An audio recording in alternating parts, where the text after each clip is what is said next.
Nənəsi yansın. Əmi zadə verməyir, nənə yansın. Mama. Allah. Mama. Ay mama. Mama. Bismillah.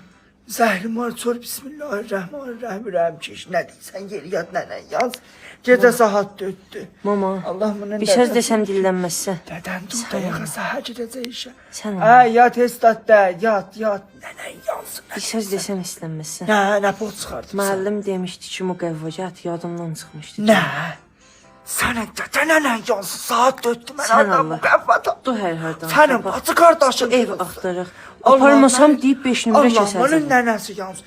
Saat 4'dür, mən bilmirəm, denən Dur. nənəm izləmişdi. Dur. Dədən durdu, səhər gedəcək işə. Nənən dədən yansın.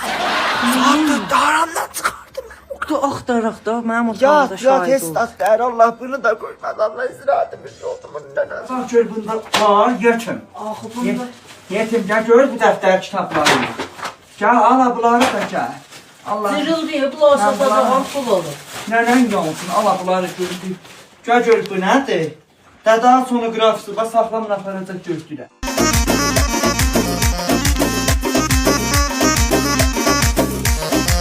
Burada yox. Müəllimə səhər deyirsən, mama Yok, verirsən. sen al. Bir tane. 5 nömrə zolda Ver canım. 5 nömrə. Qoy indi gələn 5 nömrə. Get məcəsinə. Dədən nənəm yansın.